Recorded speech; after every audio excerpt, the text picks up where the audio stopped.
My first question, and I think it might be a question that you would be asking as well, is how did this happen?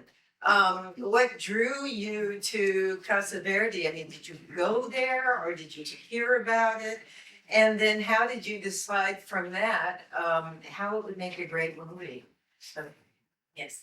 First of all, I want to say thank you so much, everyone. It means the world to be in your presence, and thank you for your time and spending your evening watching Viva Verde. The story, I learned about it when I was working as a series producer for National Geographic Television. I worked in Washington, D.C. for about 6 years. And one of the assignments we were covering was a story about Milan and Milan's hidden treasures, places where the non-tourists would go. And I was following a photographer named David Yoder. And while we were on assignment, he took me to Casa Verde. He said, "You've got to see this place. It's incredible. It's the only retirement home that we know of in the world that is here. It's just for musicians." And some of the original, like Black Swan was there, and all these famous opera singers of the time. And I said, "Okay, let's go." So when we went, the first time that I saw Casa Verde, I was blown away because I had never witnessed anything such as this place ever in my life. And I've traveled a lot, and I was like, wow, it's magical. And as soon as I entered the home itself, Bina Vasta, her character, she was actually singing and she was mentoring a young student. And her voice was as if it was a young soprano. And so I followed the voice. And when I followed the voice, I turned and I looked into the room, and it was her working with a younger student, but she was the one singing. And I was like, oh my God, like she was fabulous. And then I continued through the house and peeked in the different rooms and saw music therapy happening and other artists that were working with younger students. And I thought, wow, I thought this is pretty incredible. Someday, just someday, I want to come back and tell this story in a long form documentary because it really touched my heart. And it's one of those things where stories where they just, sometimes you don't have the words for them, you just feel it in your soul and you keep thinking about it and thinking about it. And I just knew that I wanted to learn more. So eventually, once my job was over, I was a freelancer. I was able to, basically take myself to Casa Verde. With my producing partner, Christine Lamont, who couldn't be with us tonight, but we went and we got the permission to film it. actually, that leads me to another question, which is you have, I mean, I don't know how many of you have looked her up, but there's a lot there, and I'm still kind of quaky from the movie. And much of your former projects have been somewhat around either issues with women and specifically with Lakota, the Lakota people. And one of the things that I noticed was that that you were happily helping movies and television tell the real story of Lakota rather than some of the monstrosities that we've had in in entertainment, and keep it real, as well as women. And then this happened, and was it just that you were swept away by this topic, or because you decided to change from what you were doing? Well, stories are universal, as you know, and I'm Native American. My mother is full-blood Lakota. She married an Italian guy, but they divorced when I was a kid. I was a baby, so I never really learned the Italian side, anything about the Italian side of my family. In our culture, we respect our elders. Our elders are, the wisdom keepers, and we take good care of them. And so when I saw Casa Verde, I was like, wow, like we need something like this in America. We need something for our elders because when you reach the golden age, it's full of energy and vitality, and you've got your brain working, and you have so much to share and so much knowledge that there's just this tremendous gap, between once you hit a certain age that, your life is vital, man. You gotta keep creating and inspiring yourself to create and move and all that. And I thought, why don't we have retirement homes like this here? And if Viva Verde can be a blueprint for that, then this would be incredible. So what can we do? And long story short, so the Lakota side, the respect for elders is one thing. And then two, the second part of your question was the work that I've done. And I've been in the industry for 29 years. So the journey to get to where I am now has taken quite some time. And this was during a time when Hollywood's doors were closed to Native people. We would pitch stories about Native people and about contemporary stories, and the studios at the time would say, well, we don't have an audience, there's no audience for it. And we were just like, man, no, like, we don't believe that, we just have to keep moving forward and keep moving forward. So, and then when we do have those opportunities, I have to reverse the lens from our perspective to tell our stories authentically the way we live them. So, yeah. That's so interesting. Back into your history, you've been an actress. You a tiny bit, like teeny tiny, trust me. You've been also a producer, and what you took on here was everything but the acting. Yeah. Producing, writing, and directing. Yes. How did that feel for you? Is this the first time you put all those things together? Yes, this was my first effort as a feature documentary director. I directed a Hulu series that's on right now, titled Vow of Silence: The Assassination of Annie Mae, which is a 4-part docuseries. But this we started 10 years ago, and we started it 10 years ago because we raised the money independently. So as a filmmaker, you have an idea, but how do you transfer the idea to actuality? And in order to do that, you need financing, whether you're putting your first seed money in yourself to get to get permission to tell the story, but then you need to really build into like the thousands and thousands and thousands of dollars to get your movie made. And it was all funded through grants and private donations. So the great thing is that we own the film outright. So we have the power and agency to show our film wherever we want and license it where we want to as well, which is a great thing. And retirement homes and senior living centers are part of that for us. But yes, this was the first effort, and it just took time. It takes time when you're raising money, and you have to have a proof of concept and show actual proof that you can do it, and you've got to be able to pitch it and you name it. So it took some time. And pitching is not just pitching it for the money.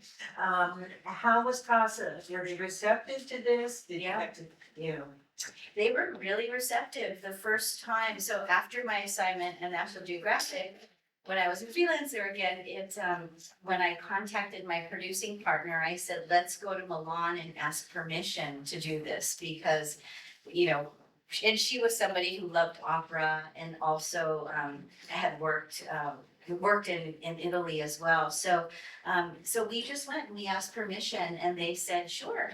They said, yeah, there were really no questions. They said, absolutely, and do your thing. The main thing was access, because Casa Verde has a hospice side too. And one of the questions was, do I really want to focus on that side? But it's inevitable. Like, we all know what that chapter is. So it's like, I don't want this to be a downer. I want this to be about life and celebrating life in the golden age, and let's highlight those moments with the guest even though we have to still face that reality that it's coming, but I don't wanna hit people on the head with it. All I need is to show a shot of an empty bed and you get it. You know what I mean? But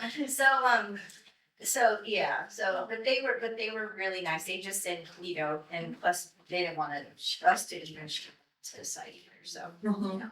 And also, I noticed a number of the people that, the stars of the film, were very philosophical Yes. about, you know, about death coming. And, Yes. I watched it and I thought, my God, this is the first time I've ever seen a film that made me want to go live with a bunch of 90-year-olds. Yeah. There. They seem a lot more spirited than a lot of the people Yes. that are much younger. Yeah. So I was trying to put the, some of the stats together at the end of the film, and I saw that, there were a few people that had passed away in 2017, 2018. So this whole project took how long till? 10 years. 10 years. 10 years. We had the pandemic. Oh, So the yes. pandemic took, you know, really 3 years out of it because we couldn't even go there. And keep in mind, nobody passed away during the pandemic from the house. Like actually, they kept it clean and safe and it was great. But so we lost a couple of years there. And unfortunately, yes, once we started to roll, like once we would come back to shoot again to follow up on stories, it was a surprise when Leo Bionello, he was actually Biondo, playing the drums. He was the first to go and he was the youngest one. So we were so shocked. I was like, what? And he didn't say anything to anybody about his condition. We had no idea. He seemed like everything was just fine. And he was so special, like we just didn't wanna lose his story. And I knew that that was always gonna be a question, but it was like, well, that's part of his story, you know, it's part of life, yeah.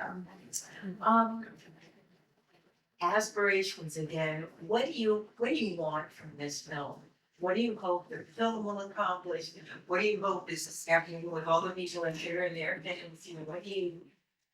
I want the film to be I want there to be a cross-generational exchange between young and elderly people. I think that because of wisdom keepers and people have so much knowledge in that stage of life, like if there's a way to exchange knowledge, but also create a blueprint for senior living centers. Like I want the film to be in all different types of senior living centers. And then with that, we have a workbook that has engagement, like music and memory activities. We can bring in, you know, a young artist to come in and help with exercises because music really helps with Alzheimer's and dementia and cognitive functions, and it's so important. And I think that if we can enhance creativity for those senior living centers with our film, if it even sparks just a touch, like then I feel like we've done our job, you know. And of course, like eventually I'd love to, you know, take it to a Netflix or you know, somewhere else where we can stream it for the world, obviously. Yeah, my feeling was, if it could be put into a pill and I could take it every morning, you know, I would have just probably a much better attitude. And opera houses too, and opera houses, it could be used as fundraisers, like there's so many things that we can do with Yeah. it. Yeah. So anyone have anything in the audience that they wanted to add? Oh boy, let's see, how should we do this? Why don't you just pick a hand? Okay, There's right, somebody, yes, lady, shoulder. Okay. I just wondered if you had shown it in Milan there at the CASCADIA. We are. They've seen cuts along the way as we were making it, but now we are showing it probably in, I think, July. The board of directors are giving us their date when everybody's gonna be around, and so yes, we're having a premiere there. And I was just curious, how much time were you actually shooting? altogether, it was over 4 years. Like so you noticed Tina, who was the violinist in the beginning, she was the one in the wheelchair later on, and it was her son that we were, so that was 5 years later. But we went to Milan, let's see, 3 years, so 3 times, and then we were in a town of Muja with Jombi, so, yeah, so altogether over like, yeah. Wow. Yes. Yes. I would like to know, it sounds like you want to, share it, at different, aftercare facilities.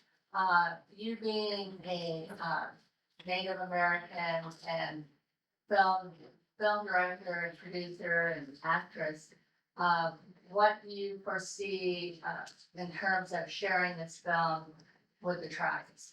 Anytime. Oh, that's like a given. Absolutely. I would love that.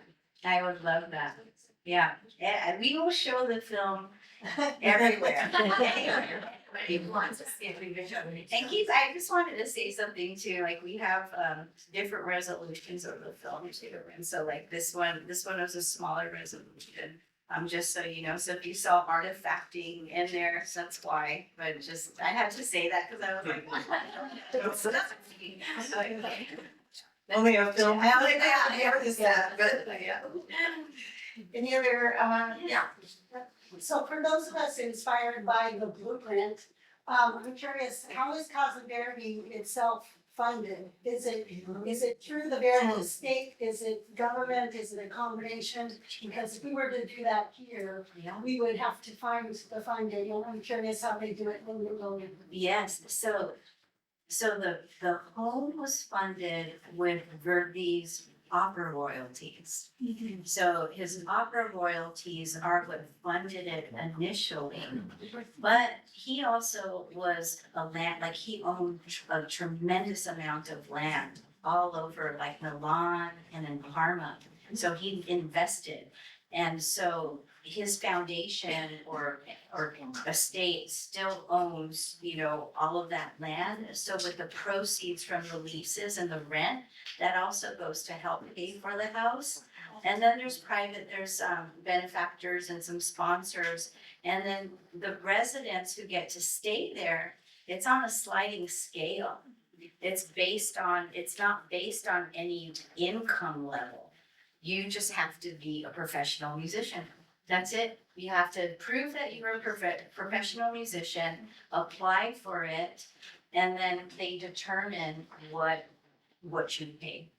Yeah, so everybody pays something that's a little bit different, and then they have supplemental payments. That's fine.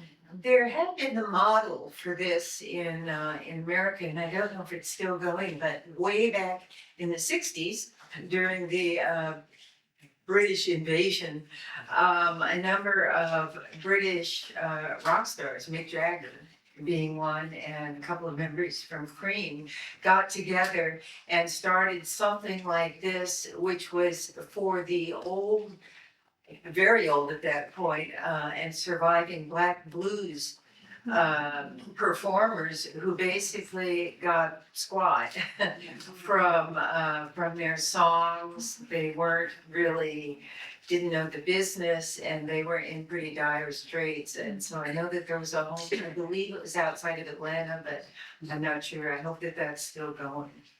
What is the motion picture home? Yes. In New York. Right, Yes. right. Any other questions? Let's see. Maybe way back there, you, sir? Yes.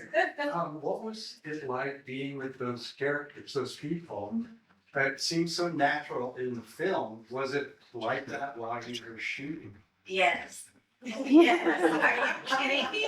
I swear they were all like, "Come here, pictures, come to my room." That they were so excited to see the camera. It was almost like, oh my God, like wow, like they loved it. They really loved it. It was really difficult for us because there were so many great stories within that we had a tough time even choosing because they were all fabulous. Like they were just amazing. They opened their hearts.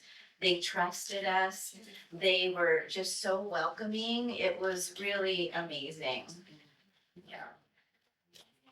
There's something I'm confused about, because you're the screenwriter, she's wrote the screenplay, so I didn't just think, how much of it unfolded as you went, and how much of it did you have architecture for how the story would go? That's a great question. Yeah, the writing happens in post on documentaries, but the writing that we had to do was the facts about the home, about Verdi, so some of the narration you have from Jombi when he's talking about 1902 and, the history of the house, that's really what we needed to write in. Yeah. Truthless. Yeah, great question. I was wondering if you could address, obviously there's very music, but your selection of the other music was so extraordinary. How did you go about choosing that? Yes, so Nicholas Pike is our composer and he's pretty incredible. He's in Los Angeles and he said, I obviously can't compete with Verdi. So, but what we wanted to do is the music be a character in this as well, complementing Verdi. So really it was a balance in that. One thing about Verdi and a part that we didn't get to write in, which is really important that we missed was, because we didn't have time for it, was there's a teepee when we went to his house in Santa Agatha, the Yellow House, his villa. The shot opens up from the perspective inside. He has a teepee that is built with leaves. It's a leaved tree teepee. And he would go in that teepee and sit there in the morning and just listen to nature, all of nature sounds. And that's how he wrote his compositions.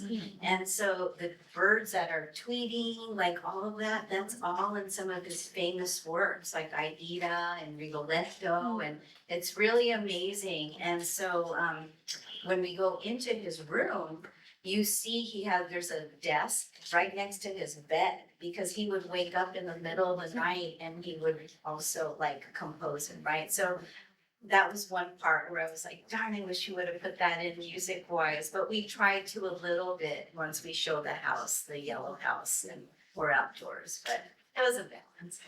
Is Casa Verde open? I mean, I don't mean it should be like the Disneyland of Milan, but is it open for people to come Yeah. to? Yes, you can go visit it at any time. Casa Verde is in the center of Milan.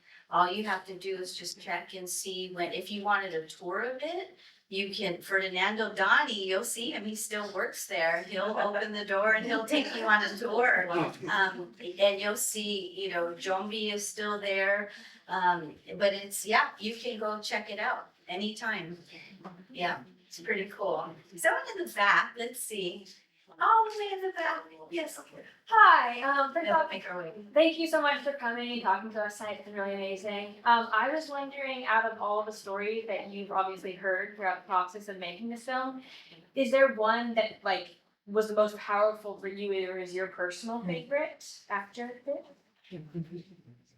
Well, Jombi's story. I think his story about his father leaving him, coming to America as an immigrant and leaving the family, and then not knowing or always having that void in terms of what happened to his dad was really moving and touching for me. So that was one. And then the struggle of women during that time. You couldn't be a musician, you weren't paid, you couldn't, sing out loud because you're considered a loose woman, all this stuff. I'm like, God, it's so many women went through so much during that time, and we're very lucky to have the liberties or the freedoms that we have now, which we have to actually fight for. Yes, but yeah. So the stories of the women. One more? Someone in the back. Okay, yes. Kind of more on a logistical thing and your part of it and your closest teammates. Yes. How did that work out during that 10-year period? How does that work when you're working on a project like this that might have multiple parts to it, sometimes going Are you working or other members of your team doing other jobs as well? You do working on other projects or other gigs? Yes, yes, yes. Because when so to start off, when you bring a team together for a documentary, you have to let everybody know, you know, this is a story that we want to tell. We're in the process of raising money. This may be piecemeal along the way, and hopefully they love the film so much of the story that they're in it for the long haul. Because there's really, unless you have all the funding, you know, right then and there, that's fantastic. But even so, to make a documentary, to have an evolution of a story unfold, it takes time. So the answer is having the right team members and being totally transparent about the financing of it. And then two is, yes, you as an independent producer, director, you have to have other projects. The story on Hulu right now that I did, it took me 6 years. So I was working on that while working on this, and I had commercials and other jobs that I was doing as well. So, yeah. Yeah, it's a lot to balance. You have to really want to be a It's crazy. I just acknowledge my husband who's here, Michael Castaway. He's just like,